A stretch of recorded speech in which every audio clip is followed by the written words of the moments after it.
सभी जानते हैं गुरु पूर्णिमा के उपलक्ष्य में हम लोग यहाँ पर उपस्थित हुए हैं। अभी कुछ ही देर में हमारे बीच में अभय खगरे सर, जिनका हम बांसुरी वादन सुनने वाले हैं, वो भी हमारे बीच में अभी उपस्थित होंगे। हमारे बीच में आज उपस्थित होने वाले थे हुजूर क्षेत्र के विधायक आदरणीय रामेश्वर शर्मा जी, लेकिन आज पूर्व अध्यक्ष प्रभात झा जी का निधन होने के कारण 3 दिन के लिए सभी मंत्रियों की सारी जो भी उनके प्रोग्राम से सारे कैंसिल किए गए हैं, इसलिए आज हमारे बीच में रामेश्वर शर्मा जी उपस्थित नहीं हो पाएंगे। लेकिन अभी कुछ ही समय में अभय सर आने ही वाले हैं। तो जैसा अभी हम गुरु पूर्णिमा के उपलक्ष्य में यहाँ पर उपस्थित हुए हैं, स्वामी विवेकानंद जी ने कहा है, हमें गर्व है कि हम अनंत गौरव की स्वामिनी भारतीय संस्कृति के वंशज हैं, जिसके महान गुरुओं ने सदैव दम तोड़ती मानव जाति को अनुप्राणित किया है।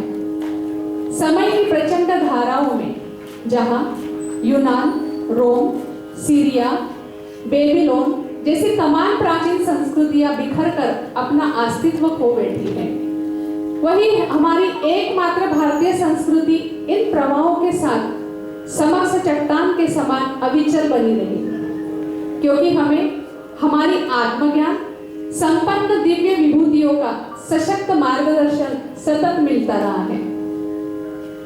मानवीय चेतना के मर्मज्ञ ऋषियों ने अज्ञान को नष्ट करने वाले ब्रह्म रूपी प्रकाश को गुरु की संज्ञा दी है।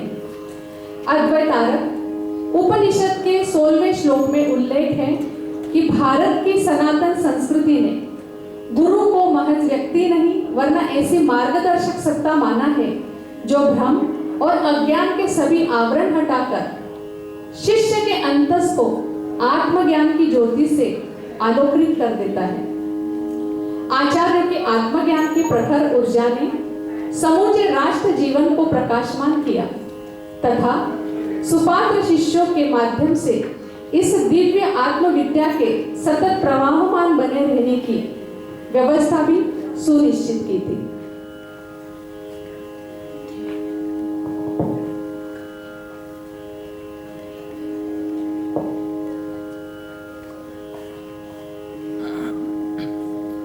कदम दर कदम चलो ऐसे के निशान बन जाए, कदम दर कदम चलो ऐसे के निशान बन जाए, काम करो ऐसे के पहचान बन जाए। जिंदगी तो सब काट लेते हैं, जिंदगी तो सब काट लेते हैं, मगर जिंदगी जियो ऐसे के मिसाल बन जाए। ऐसे ही मिसाल लिए हुए हमारे बीच में आज एक विराट व्यक्तित्व मौजूद है, जो माता के परम भक्त हैं। आज के कार्यक्रम के हमारे मुख्य अतिथि हैं आदरणीय विजय खंडेलवाल जी। आपका बहुत बहुत स्वागत है। मैं अभी वो औपचारिकता इसलिए मैं विजय खंडेलवाल जी बोल रही हूँ, अदरवाइज विजय भाई साहब ही मैं उनको बोलती हूँ। और इनका एक संक्षिप्त परिचय मैं आपको बताना चाहूंगी कि जिनके सर पर माता का हाथ होता है वो कभी पीछे मुड़कर नहीं देखते, वो बस आगे हमें कैसे करना है, किस राह पर चलना है, वो इसके लिए सोचते हैं। भाई साहब का एक बहुत बड़ा ही काम बोलेंगे, वो हालांकि हमेशा बोलते हैं कि मैं छोटा सा सेवा का कार्य कर रहा हूँ, लेकिन वो छोटा सेवा का कार्य नहीं है, वो बहुत बड़ा सेवा का कार्य है। पिछले 12 साल से श्री माता वैष्णो देवी भक्त सेवा समिति की ओर से उसके संचालक वे खुद है, लेकिन वो कहते हैं माता करवाती है, लेकिन माता भी एक जरिया कभी ढूंढती है, जरिए के माध्यम से ये सब होता है। पिछले 12 साल के वैष्णो देवी की निःशुल्क यात्रा हर साल होती है। 24 फरवरी को यात्रा जाती है और 28 फरवरी को लौट कर आती है। 6 दिन की यात्रा, इसमें 121 यात्री निःशुल्क होते हैं, जिनसे कोई भी धनराशि नहीं ली जाती है। और 121 यात्रियों के अलावा 11 सेवादार होते हैं, 11 व्यवस्थापक होते हैं। दूसरे 11 व्यवस्थापक की टीम में 6 भजन गायक होते हैं, 2 फोटोग्राफर होते हैं, 2 ढोल मास्टर होते हैं। ऐसे पूरे 170 लोगों का कारवां पिछले 12 साल से निरंतर रूप से ये यात्रा सफलतम रूप में माता के आशीर्वाद से चल रही है। और किसी यात्री से 170 यात्री, हम अगर 17 लोग भी जाना चाहे ना, तो हम ऐसी यात्रा नहीं कर पाते।